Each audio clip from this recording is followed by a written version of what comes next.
The bullet tore through the door frame inches from Caroline Nash's head, splintering wood into her dark hair, and she knew right then that running away with Thomas had been the worst mistake of her 21 years. She pressed herself against the wall of the trading post in Aztec, New Mexico territory, her breath coming in ragged gasps that crystallized in the frigid December air of 1883. Thomas lay dead in the street behind her, shot down by the men he had sworn would never find them. He had lied about so many things. The money he had stolen belonged to dangerous people, and now those people wanted it back, along with anyone who might have helped him take it. Caroline's hands shook as she clutched the carpet bag containing everything she owned. Through the gap in the doorway, she could see 3 men advancing down the muddy street, their faces hard and purposeful. She had maybe seconds before they rounded the building and found her cowering there like a rabbit in a snare. The snow had started falling an hour ago, light flakes that melted on contact with the still warm earth. Now it came down heavier, coating the rooftops and hitching posts with white. Her thin traveling dress offered little protection against the cold, but she barely felt it over the pounding of her heart. A hand clamped over her mouth from behind, and she tried to scream, but a low voice whispered urgently in her ear, "Do not make a sound if you want to live." She froze, every muscle tensing for whatever came next.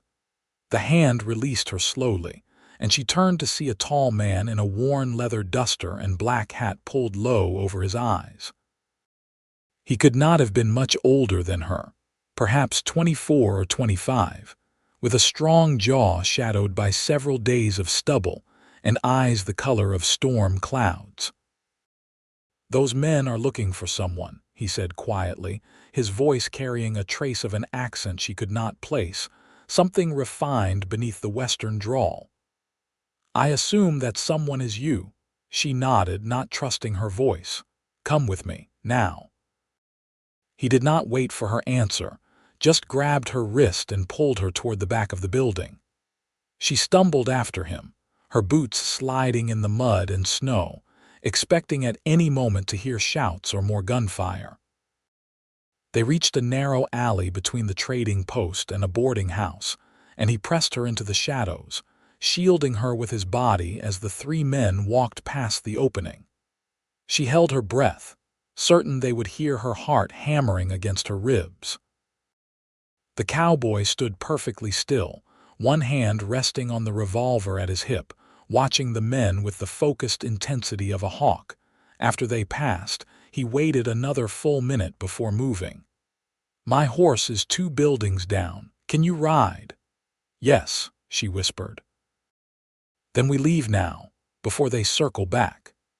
He took her carpetbag and slung it over his shoulder, then led her through a maze of back alleys and livestock pens until they reached a sturdy bay gelding tied outside the general store. He secured her bag behind the saddle and mounted in one fluid motion, then extended his hand down to her. Caroline hesitated for just a heartbeat. She did not know this man, had no reason to trust him any more than she had trusted Thomas. But Thomas was dead in the street, and those men would kill her too if they caught her. She took his hand and let him pull her up behind him. "Hold on tight," he said, and she wrapped her arms around his waist as he spurred the horse into motion. They galloped out of Aztec, heading northeast, the snow falling thick enough now to obscure their tracks almost immediately. Caroline buried her face against the cowboy's back, the cold wind biting at her exposed skin. She had no idea where he was taking her or why he had chosen to help her, but for the moment, survival mattered more than answers. They rode hard for what felt like hours, though the early winter darkness made it difficult to judge time. The terrain grew rougher, rising into foothills covered in pinon and juniper. Finally, as full night fell and the snow showed no signs of stopping, He slowed the horse to a walk and guided them off the main trail toward a rocky outcropping. "There is a lined shack about a mile from here," he said over his shoulder. "We can shelter there for the night." Caroline's teeth were chattering so hard she could barely speak. "Why are you helping me? Ask me when you are not freezing to death." The lined shack turned out to be a small, single-room structure built against a cliff face, probably used by ranchers during cattle drives. The cowboy dismounted and helped her down, and she nearly collapsed when her feet hit the ground. Her legs had gone numb from the cold and the long ride. He caught her before she fell, one arm around her waist, and she felt the solid strength of him, the warmth even through their layers of clothing. "Easy now. Let me get you inside." He half carried her through the door and set her down near a small stone fireplace, then went back out for his saddlebags and her carpetbag. Within minutes, he had a fire going, the flames casting flickering orange light across the rough wooden walls. Caroline huddled as close to the heat as she dared, her whole body shaking. The cowboy shrugged out of his duster and wrapped it around her shoulders. It was heavy and lined with sheepskin, still warm from his body heat. She pulled it tight around herself and watched as he tended to his horse just outside the door, rubbing the animal down and giving it grain from his supplies. When he came back inside, he had a canteen and a strip of dried meat. He offered both to her silently. She drank gratefully, the water so cold it hurt her throat, then forced herself to eat even though nausea churned in her stomach. She kept seeing Thomas falling, the bloom of red spreading across his shirt. "My name is Owen Carter," the cowboy said, settling himself on the other side of the fire. He took off his hat and set it aside, revealing dark hair that curled slightly at the ends. In the firelight, she could see his face more clearly. He had a straight nose that looked like it had been broken at least once, and a mouth set in a serious line. But his eyes, when they met hers, held something that might have been kindness. "I know who you are, Caroline Nash." She stiffened, pulling the duster tighter. "How?" "I was in the trading post when you and that man rode in this morning. Heard him call you by name." Owen leaned back against the wall, stretching his long legs out in front of him. "Then I heard the gunshots and saw those three ride in after you. Recognized them as bounty hunters working for Samuel Fletcher." The name sent ice through her veins, colder than any December wind. Samuel Fletcher controlled most of the illegal gambling and smuggling from Santa Fe to Durango. Thomas had worked for him as a courier before deciding to steal a rather substantial payment meant for a politician in Colorado. "I did not know," Caroline said, her voice rough. "I did not know what Thomas had done until those men showed up. He told me we were going to California, that he had saved enough money for us to start over." She laughed bitterly. "I was so stupid." "You trusted someone you cared for. That is not stupid." Owen pulled a blanket from his saddlebag and wrapped it around his own shoulders. "But those men will not stop looking. Fletcher does not forgive debts, especially not ones paid in stolen money. I do not have the money. Thomas must have hidden it somewhere or spent it, or I do not know what. I only have my clothes and a few dollars." She felt tears burning behind her eyes but refused to let them fall. She had cried enough over Thomas in the past few months, watching him change from the charming man who had courted her in Albuquerque to someone paranoid and secretive. Owen studied her for a long moment. "I believe you, but Fletcher will not, and neither will his men. They will chase you until they find you or decide you are more trouble than you are worth." "So what do I do?" The weight of her situation crashed down on her all at once. She had no money, no family to return to, no prospects in a territory that would soon be buzzing with word of her association with a thief. Even if she could prove her innocence, her reputation was destroyed. "You come with me to Colorado." Owen said it matter-of-factly, as if inviting her on a Sunday ride. "I have a ranch about 40 miles north of Durango, up in the high country. It is remote, and I need help running it through the winter. You can stay there until spring, let things cool down.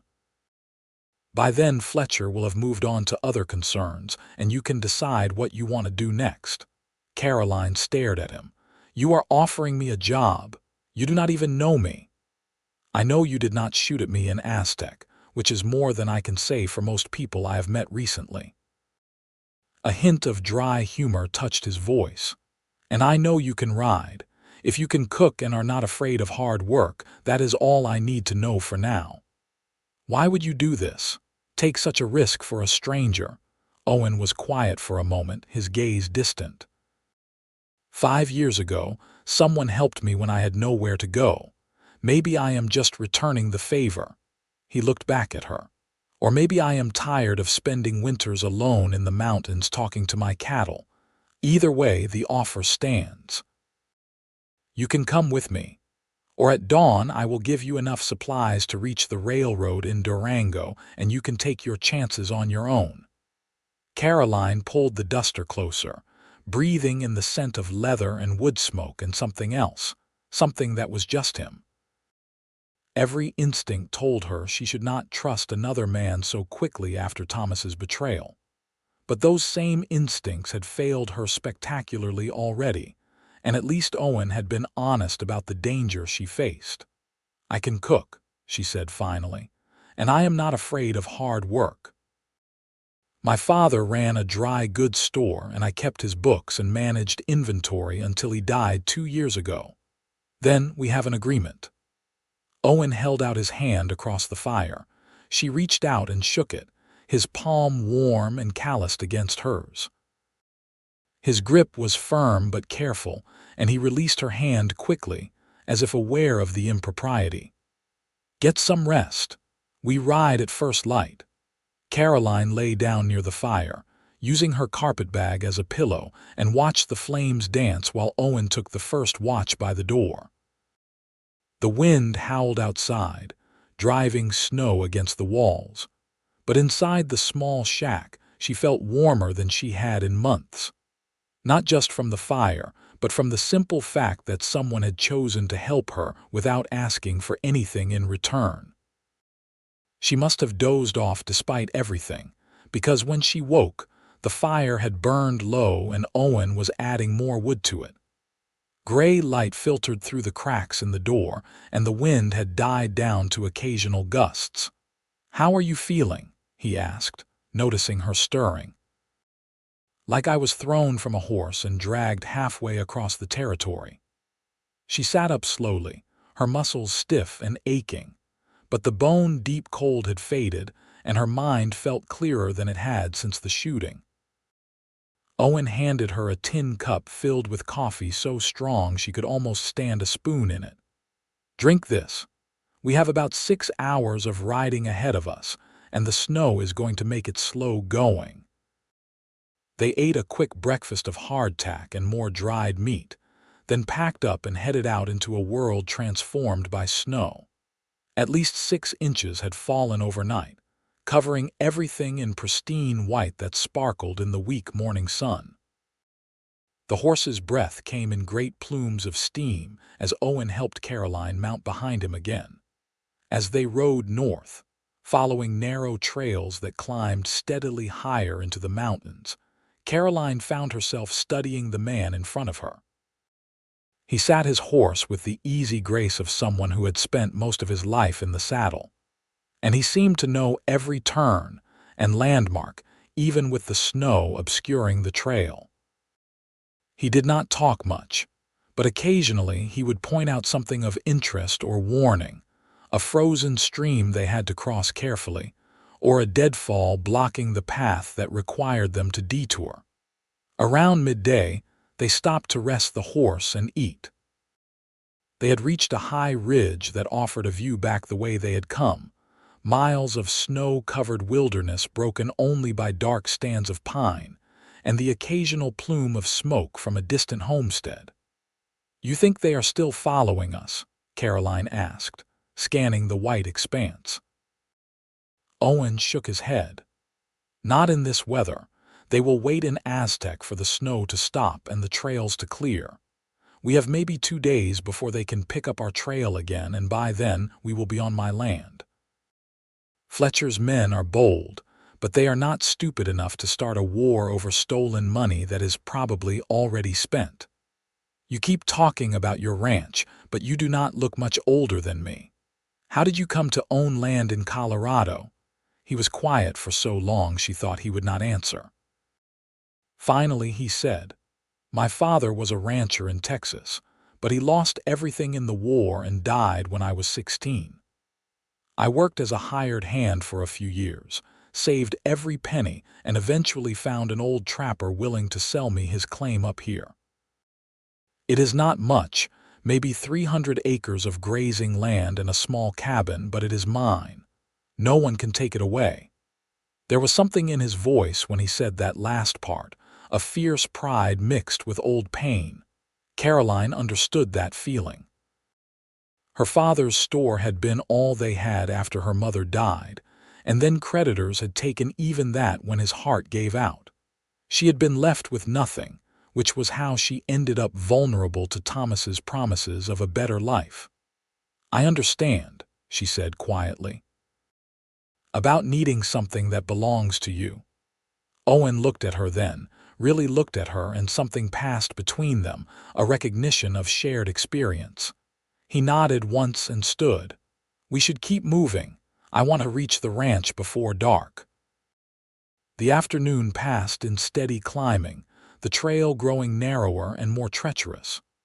Snow began falling again, light flakes that caught in Caroline's hair and eyelashes. She was cold again despite the layers, but she bit back any complaints. Owen was doing her an enormous favor, and she would not repay him by whining about discomfort he must be feeling just as acutely. As the sun began its descent toward the western peaks, they crested a rise, and Owen reined in the horse. "There," he said, and she could hear the satisfaction in his voice. "Home." Caroline looked down into a small valley, sheltered on 3 sides by steep mountains. A creek ran through the center, frozen at the edges but still flowing in the middle.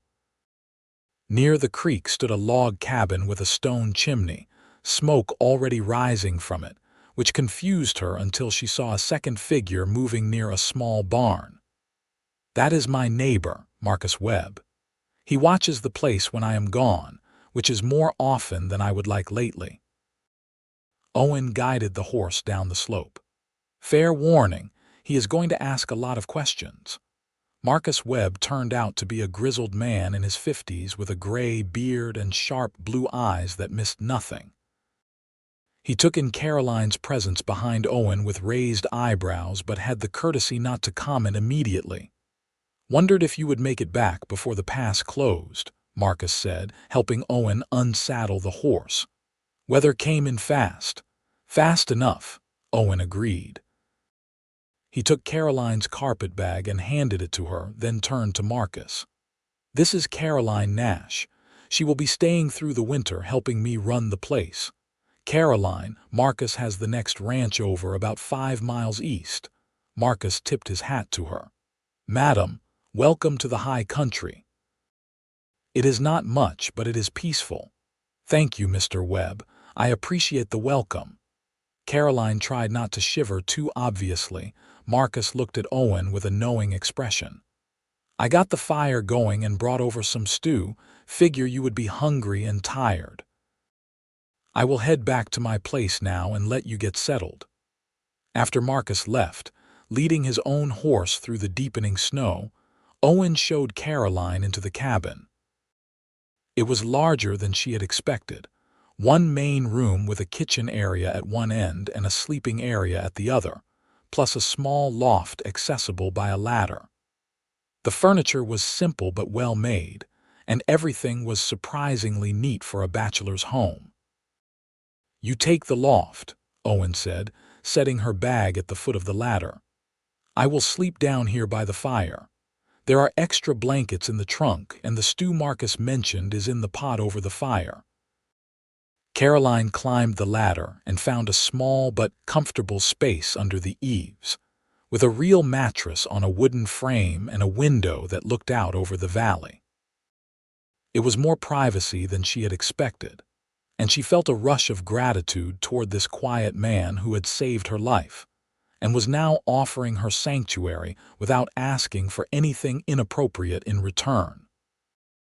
She changed out of her traveling dress into the only other dress she owned, a simple wool day dress in dark blue, and braided her hair to keep it out of the way. When she climbed back down, Owen had set out 2 bowls and was ladling stew into them. They ate in silence at first, but it was a comfortable silence, not awkward. The stew was thick with venison and vegetables, and Caroline could not remember when anything had tasted so good. "Tomorrow I will show you around the place," Owen said, wiping his bowl clean with a piece of bread. "The cattle are in the lower pasture for the winter, and we have 6 horses in the barn, plus a milk cow and some chickens. It is not much to manage, but it keeps you busy." "What do you do when you are not here?" Caroline asked. She had been wondering about that since Marcus mentioned Owen's frequent absences. Owen hesitated, then seemed to decide she deserved honesty. "I work for the territorial marshal sometimes, tracking fugitives and recovering stolen property." "That is what I was doing in Aztec, following a lead on a stage robbery. It pays well enough to keep this place running." That explained his calm competence in a dangerous situation, and why he had recognized Fletcher's men on sight. It should have worried her, being harbored by someone who worked on the side of the law while she was running from accusations of theft, but somehow it did not. Owen had already proven he believed in her innocence. "Does that bother you?" he asked, watching her face. "What I do?" "No. You helped me when you had no reason to, when it probably complicated whatever you were working on in Aztec. That tells me more about your character than your profession does." Something shifted in his expression, a softening around his eyes. "You are not what I expected." "What did you expect?" "Someone more. Fragile, I suppose. Someone who would fall apart after what you went through yesterday." Caroline set down her spoon. "I fell apart after my father died. I fell apart when Thomas convinced me to leave everything behind to run away with him. I do not have any more falling apart left in me. All I have now is forward." Owen nodded slowly.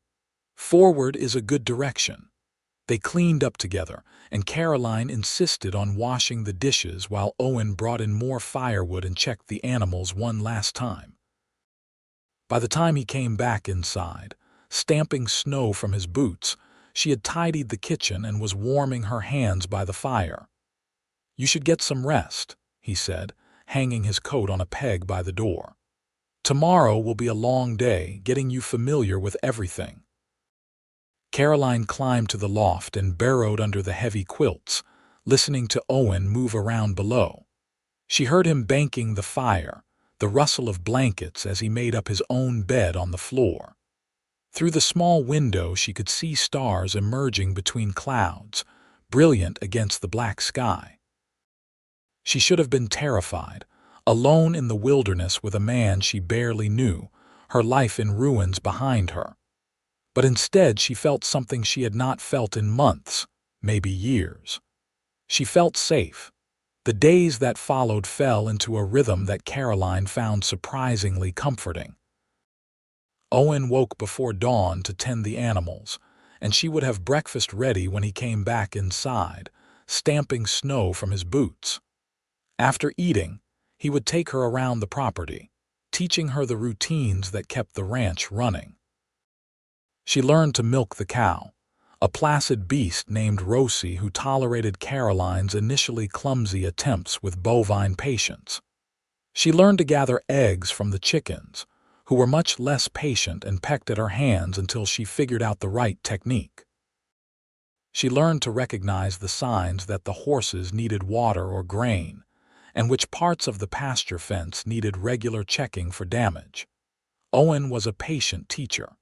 never making her feel foolish when she made mistakes, always willing to explain things a second or third time. He had a quiet competence about everything he did, whether he was repairing a broken hinge or treating a horse's split hoof. Caroline found herself watching him when she thought he was not looking, noticing the way he moved with deliberate efficiency, never wasting motion or energy. In the evenings, after the work was done and supper was eaten, they would sit by the fire and talk. Owen told her about growing up in Texas, about learning to ride before he could walk properly, about the war that had broken his father's spirit even though he survived it physically. Caroline talked about her childhood in Albuquerque, about helping in her father's store, about her mother who had died of fever when Caroline was 12. She did not talk about Thomas much, and Owen did not push. But one evening, about 2 weeks into her stay, she found herself telling him the whole story, how Thomas had swept her off her feet with grand promises and romantic gestures, how she had been lonely and vulnerable and desperate to believe someone cared. He was never the man he pretended to be, she said, staring into her coffee cup. Or maybe he was at first and then he changed. I do not know any more. All I know is that I ignored every warning sign because I wanted so badly for it to be real. We all make mistakes when we want something badly enough, Owen said. He was sitting in his usual spot, leaning back in a chair he had built himself, whittling a piece of wood. The trick is learning from them without letting them destroy you. Is that what you did? Learn from mistakes? He smiled faintly. I am still learning, but I have made plenty to learn from. As December wore on, the snow piled deeper and the temperature dropped until the windows frosted over on the inside despite the fire. They were effectively trapped in the valley now, the pass to Durango completely closed until spring. Caroline should have felt claustrophobic, confined to a few hundred acres with only one person for company, but instead she felt herself relaxing in ways she had not in years. There was something deeply appealing about the simplicity of this life. Wake up, do the work, eat, sleep, repeat. No uncertainty about what each day would bring, no false promises or hidden agendas. Owen was exactly who he appeared to be, a man who valued honesty and hard work, who treated her with respect and never made her feel like she owed him anything beyond her labor. But somewhere along the way, probably without either of them noticing at first, things began to shift between them. Caroline found herself lingering over breakfast, not wanting to end the morning conversations. She noticed when Owen smiled, which was rare enough to feel like a gift when it happened. She became aware of his hands, strong and scarred from work, and wondered what they would feel like touching her face. She tried to tell herself it was just gratitude, or proximity, or loneliness. She had sworn after Thomas that she would never trust another man with her heart. But Owen was nothing like Thomas. Everything about him was solid and real and earned through effort, not charm or manipulation. One night in early January, a massive storm rolled through the valley, bringing winds that howled like wolves and snow that fell so thick they could not see the barn from the cabin windows. They lost a section of fence, and 3 of the cattle got out before Owen could get them back. He came inside hours later, covered in snow and ice, his face red from cold and exertion. Caroline had hot coffee ready and a change of warm, dry clothes laid out by the fire. She helped him out of his frozen coat, her hands shaking at the thought of how easily he could have gotten lost in the whiteout, could have frozen to death mere yards from the cabin. That was foolish, she said, her voice sharper than she intended. You could have died out there. Owen looked at her with surprise, then something like understanding. The cattle would have died for sure. I know these mountains, Caroline. I was not in danger. You cannot know that. The weather can change in seconds. I have heard the stories." She was rubbing his hands between hers, trying to warm them, not quite sure when she had started doing it or why she could not seem to stop. "Hey," he said softly, and she looked up at him. His face was inches from hers, his gray eyes searching hers. "I am fine. I am right here." They stood like that for a long moment, hands clasped, something electric passing between them. Then Owen gently pulled away and cleared his throat. "I should change before I catch my death of cold." Caroline turned away quickly, her heart pounding.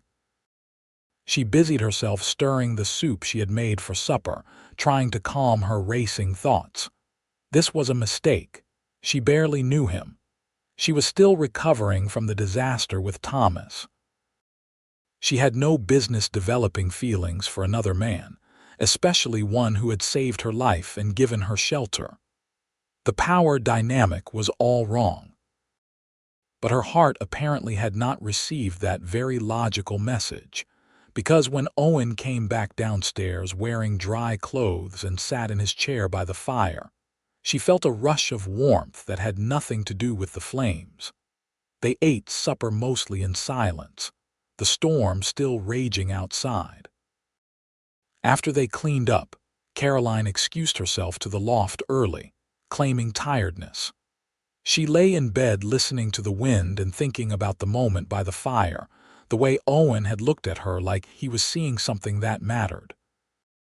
She must have eventually fallen asleep, because she woke to the sound of something crashing downstairs and Owen cursing. She scrambled down the ladder to find him standing by the door, which had blown open, snow whirling into the cabin. "The latch broke," he shouted over the wind. "I need to board it shut until morning." Caroline grabbed the blanket from his makeshift bed and stuffed it into the gap while he found boards and nails. Together they managed to seal the door, but not before everything near the entrance was coated in snow. The fire had nearly gone out from the sudden influx of cold air, and the temperature in the cabin had dropped dramatically. Owen rebuilt the fire quickly, piling on wood until the flames roared high. But even with the fire blazing, cold air seeped through every crack in the walls, and Caroline could see her breath misting in the air. "Come here," Owen said, pulling all the blankets and quilts into a pile close to the fire. "We need to stay warm until this passes." They huddled together under the layers of blankets, sitting close enough that Caroline could feel the heat radiating from Owen's body. She was shivering despite herself, her teeth chattering. Owen hesitated, then put his arm around her shoulders and pulled her against his side. "Just to stay warm," he said, his voice rough. "Nothing improper." "I know," Caroline said, and let herself lean into him. He was warm and solid, and after a minute her shivering began to ease. They sat like that for what felt like hours, listening to the storm, feeding wood to the fire when it burned low. "Tell me something," Caroline said finally, her voice quiet. "Why do you live up here all alone? A man like you could have his pick of wives in any town, could have a real family." Owen was silent for so long she thought he would not answer. Then he said, "I was engaged once, 6 years ago, to a girl named Elizabeth in San Antonio. But her father decided a poor cowboy was not good enough for his daughter, and she decided she agreed with him. She married a banker instead." "I am sorry." "Do not be. She made the right choice for her. The banker gave her a big house and fine dresses and social standing. I would have given her a hard life of isolation and struggle." He paused. "But it taught me not to make promises I might not be able to keep. And that some people prefer security to other things, to love," Caroline said softly. "Maybe. Or maybe she never loved me at all and I was fool enough to believe otherwise."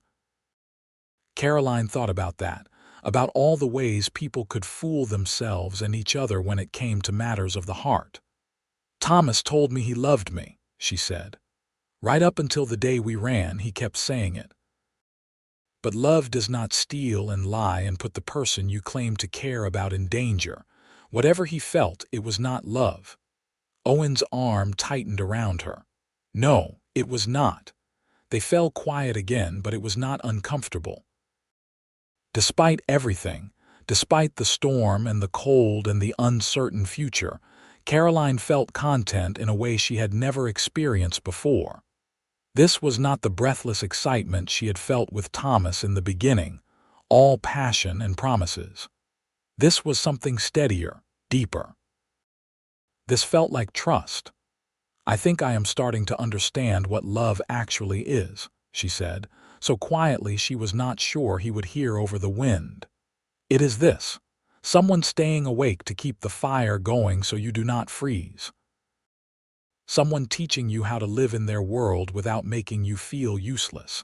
Someone who saved your life without asking for anything in return." She felt Owen go very still beside her. "Caroline." "I know," she said quickly. "I know I should not feel this way, not so soon after everything. I know it probably makes you uncomfortable, but I am so tired of lying to myself and everyone else. And you have been nothing but honest with me from the beginning, so I owe you the same. What is it you think you feel?" His voice was carefully neutral, but she could hear his heart beating faster. "Safe, seen, valued for who I am, not who someone wants me to be." She took a breath. "And when you touch me, even just like this, I want you to keep touching me. I want to know what it would feel like to be kissed by a good man instead of a liar." Owen moved then, shifting so he could see her face in the firelight. His expression was intense, conflicted. "You have been through hell. You are vulnerable and isolated, and I am the only person around. That is not love, Caroline. That is just circumstance." "Is it? Then why did you risk everything to help me? Why bring me here instead of just putting me on a train to California?" "Because I could not stand the thought of you alone and hunted," he said, his voice fierce. "Because when I saw you pressed against that wall with terror in your eyes, something in me demanded I protect you.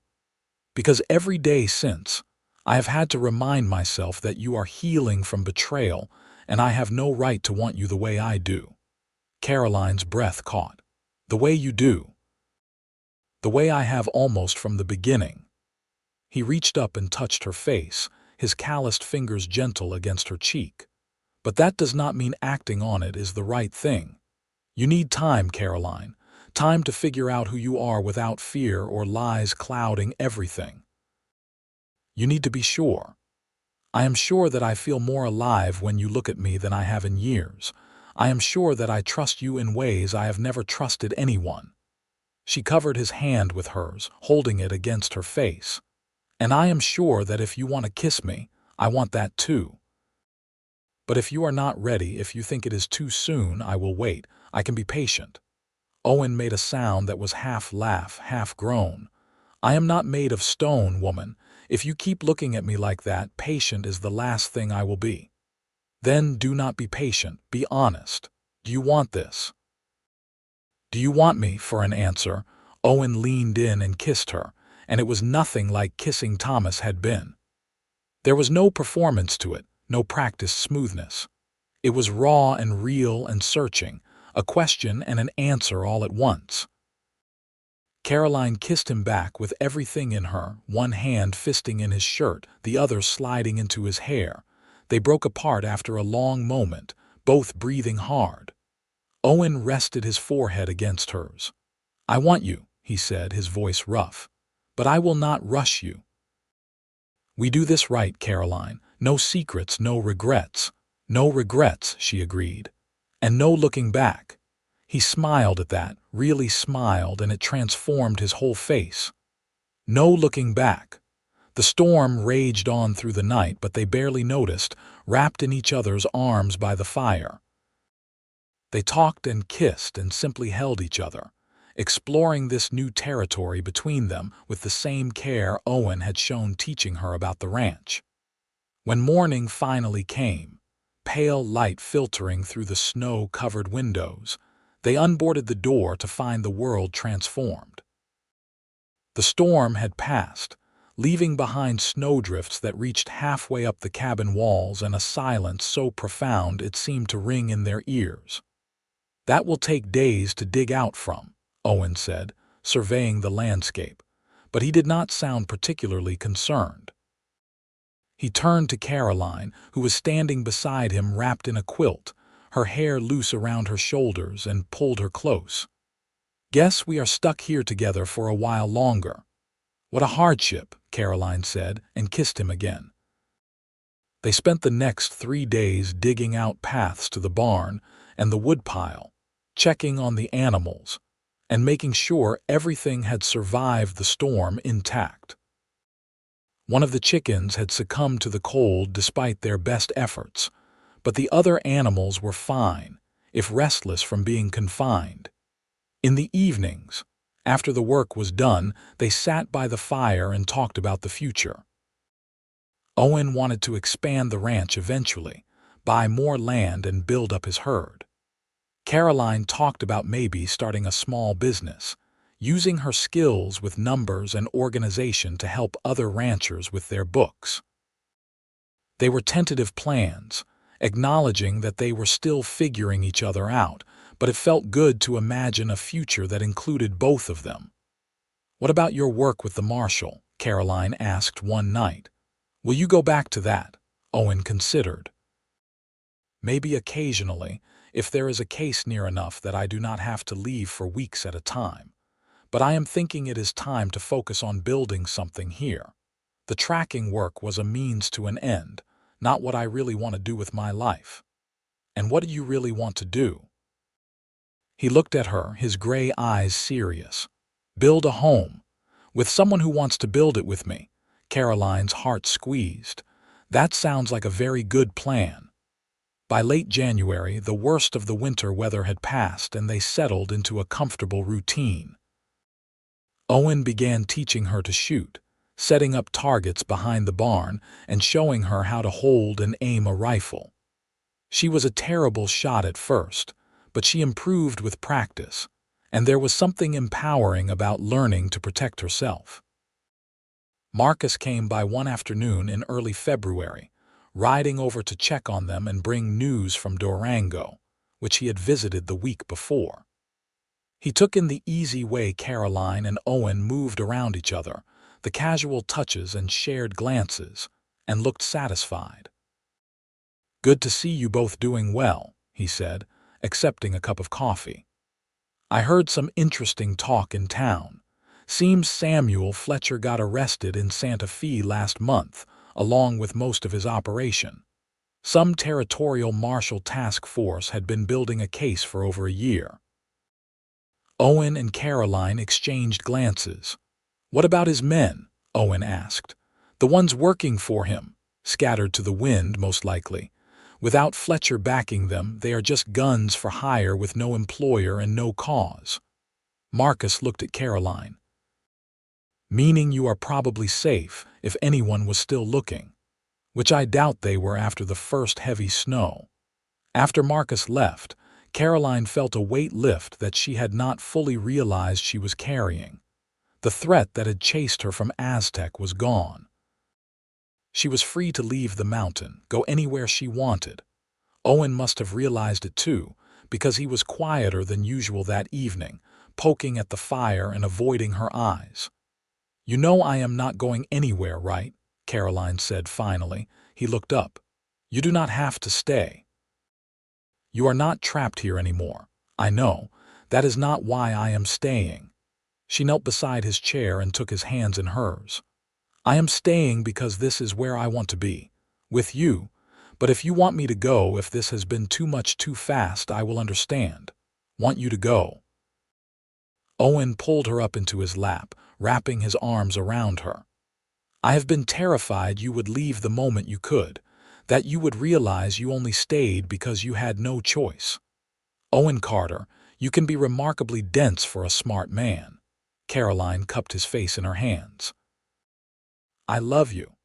Not because you saved me, not because I had nowhere else to go, but because of who you are. Because you are kind and strong and honest and patient. Because you see me, really see me and seem to like what you see. So unless you are about to tell me you do not feel the same way, I am not going anywhere. I love you, he said immediately, fiercely. From the moment you took my hand in Aztec, I have been falling. I just did not want to rush you, did not want you to feel obligated.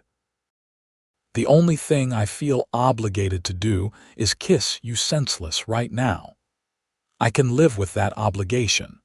They were married in early March by a traveling preacher who came through the valley on his circuit. Marcus stood as witness, along with his wife Sarah, whom Caroline had met only twice but who seemed delighted to have another woman relatively nearby. They held the ceremony in the cabin with snow still on the ground outside, Caroline wearing a new dress that Sarah had helped her sew, Owen in his best shirt and cleanest pants. It was simple and perfect, with no grand promises or elaborate celebrations. They said their vows in front of the fire that had warmed them through the winter, and when the preacher pronounced them married, Owen kissed her like he had been waiting his whole life for this moment. As spring arrived and the snow melted, revealing green grass and wildflowers, Caroline helped Owen with the spring roundup and the branding. It was hard, exhausting work, but she threw herself into it, determined to pull her weight. Owen watched her wrestle a calf into position for branding, and looked so proud, she thought her heart would burst. They went to Durango in April to register their marriage and buy supplies, and Caroline waited for someone to recognize her, to point fingers and whisper about the woman who had run with a thief. But no one paid her any attention beyond normal courtesy. She was just another rancher's wife, one of dozens coming into town for spring trading. I told you, Owen said as they loaded the wagon with flour and sugar and other supplies. No one cares about old news. Fletcher is in prison, Thomas is dead, and you are just Caroline Carter now. That is all that matters. Caroline Carter. She tried the name out silently and found she liked it, liked the way it represented a complete break from her old life, a fresh start with no shadows. They made love that night in a hotel room, their first time in an actual bed instead of makeshift arrangements in the cabin, and it was tender and intense and full of laughter. Afterward, Caroline lay with her head on Owen's chest, listening to his heartbeat, and thought about how far she had come from that terrified woman standing in the snow in Aztec with regret weighing her down. "Thank you," she said quietly. "For what?" Owen's hand was tracing lazy patterns on her back. "For seeing past the fear to who I could be, for giving me space to find myself, for loving me even when I was sure I did not deserve it." "You always deserved it," he said. "You just needed time to believe it." That summer, they expanded the cabin, adding a second room that would eventually be for children, though they did not talk about that too directly yet. They were both aware that Caroline was young and they had time, and right now they were content just being together, learning each other's rhythms and building their life one day at a time. Marcus and Sarah became regular visitors, and through them, Caroline was slowly introduced to the small community of ranchers and homesteaders scattered through the high country. She found herself welcomed without judgment, valued for her skills with numbers and her willingness to help when neighboring families needed an extra pair of hands. In August, Owen took her on a camping trip higher into the mountains, to a meadow filled with columbines where a cold stream tumbled over rocks worn smooth by centuries of water. They spent 3 days there with nothing but each other and the wilderness, fishing and swimming and making love under the stars. "I have been thinking," Owen said one night as they lay wrapped in blankets, watching the Milky Way stretch across the sky, "about expanding the ranch, maybe buying the Wilson property that adjoins ours to the north. Can we afford that? If we save carefully and I take on 1 or 2 marshal jobs this fall, Nothing dangerous, probably just escorting prisoners or serving warrants. He rolled to face her. But I would not do it if you were not comfortable with me being gone. Caroline thought about it. How long would you be gone? A week, maybe 2 at most. And I would make sure Marcus was around to help with anything heavy. Then I think we should do it, she said. If it means making the ranch more sustainable, more secure. I trust you to come back to me. Always, he promised and kissed her forehead. You are my home now, Caroline. Everything else is just geography. When they returned from the mountains, there was a letter waiting for Owen, delivered by a passing rider. It was from the territorial marshal, asking him to help transport a prisoner from Silverton to Denver in September. The pay was good, and it would take him away for about 10 days. Owen looked at Caroline questioningly, and she nodded. We do what we have to do. Besides, I will manage fine. I know every inch of this ranch now. He left on a crisp September morning, kissing her goodbye with instructions to bar the door at night and sleep with the rifle nearby. Caroline waved him off with more confidence than she felt, then threw herself into work to keep from missing him too much. The first few days were fine. She tended the animals, checked the fences, and worked on the garden they had planted in the spring. But on the 4th night, a bear came sniffing around the chicken coop, drawn by the scent of easy prey. Caroline grabbed the rifle and fired a warning shot that sent the bear lumbering back into the forest, her heart pounding but her hands steady. When Owen returned 11 days later, tired and dusty but unharmed, she told him about the bear with pride.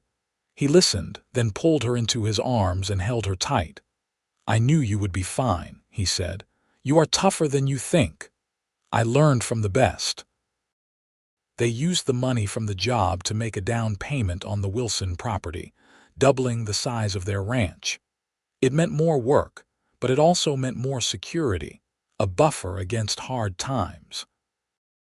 They spent the fall moving cattle to the new pastures and repairing the old Wilson cabin, which they planned to use for storage.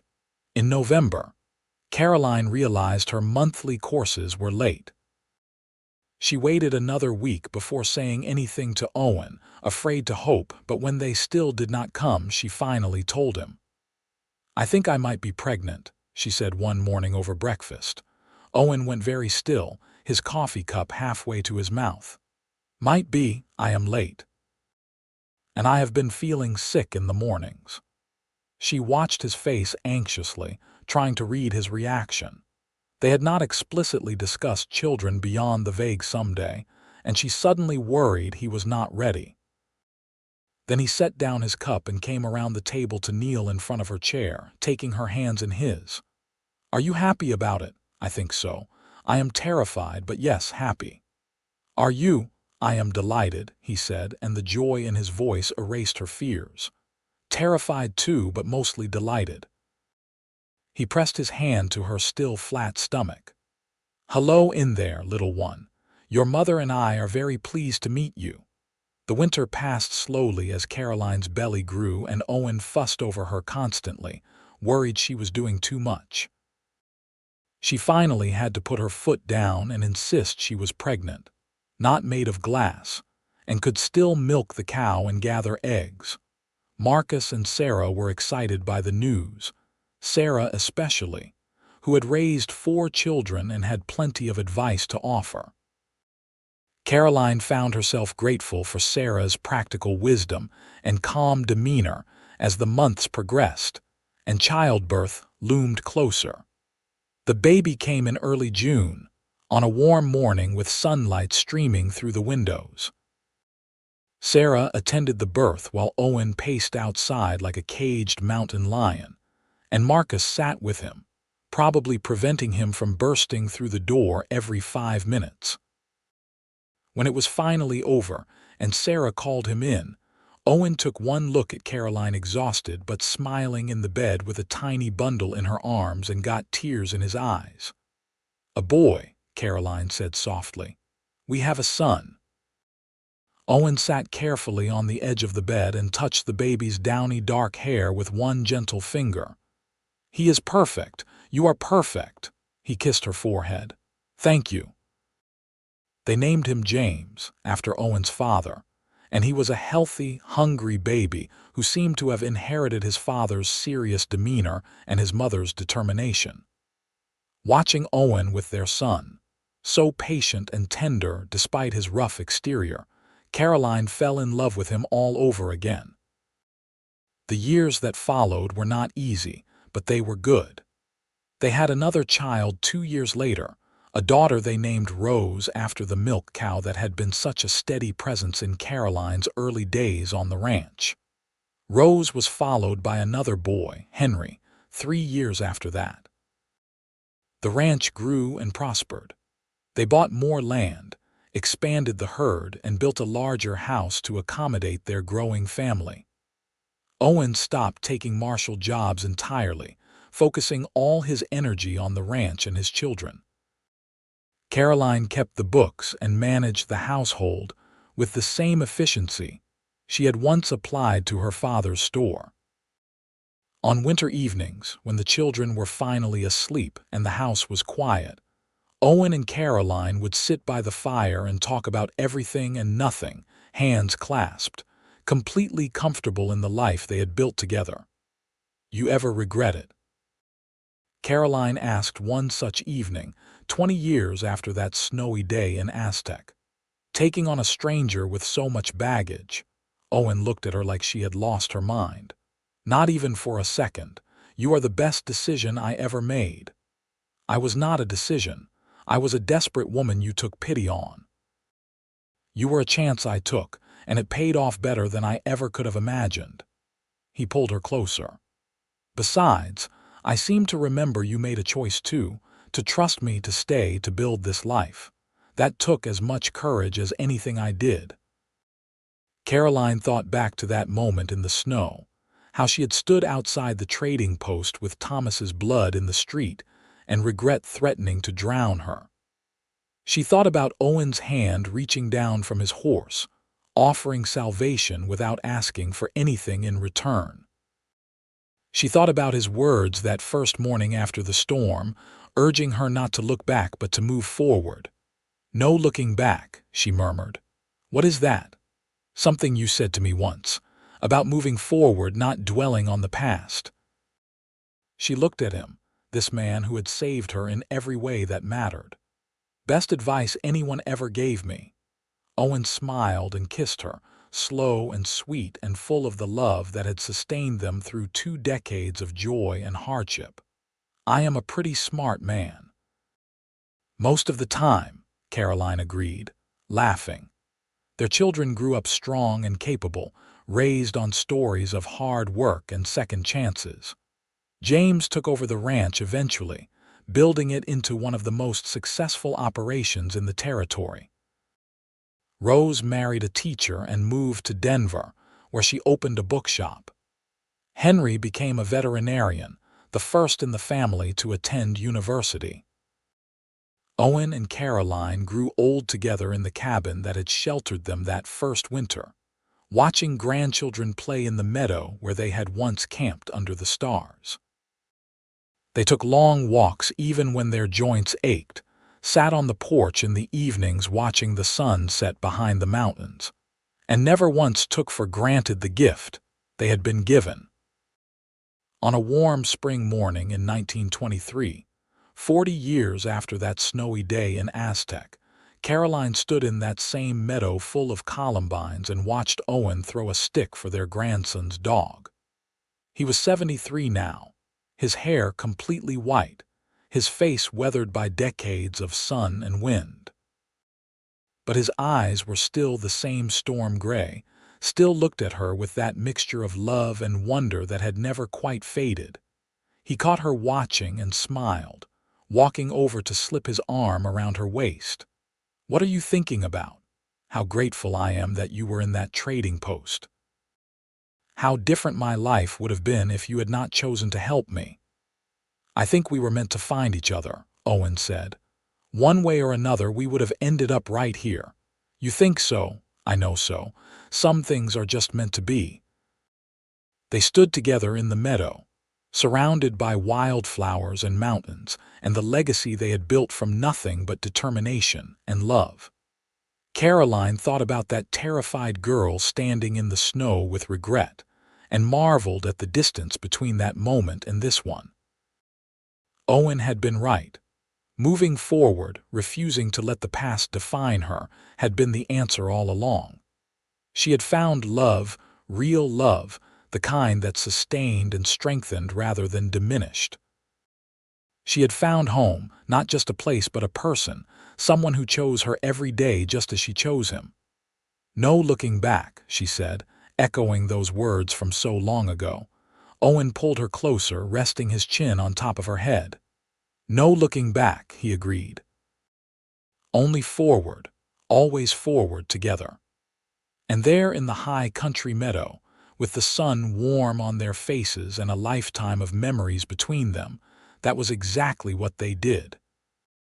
They looked forward to however many days they had left, knowing that whatever came, they would face it the same way they had faced everything for the past 40 years side by side, hand in hand, hearts joined in the kind of love that only comes from truly seeing and being seen. Their story had begun with a bullet and blood in the snow, with fear and regret, and the desperate need to escape. But it had transformed into something beautiful, a testament to the power of second chances and the courage it takes to trust again after betrayal. Caroline had learned that love was not grand gestures and empty promises. It was showing up every day. It was teaching someone to survive and letting them teach you in return. It was building a life together from nothing but hard work and hope. She had been standing in the snow with regret, and a cowboy had taken her forward, telling her not to look back. And in doing so, he had given her everything she never knew she needed: a home, a family, a purpose, and a love that lasted a lifetime.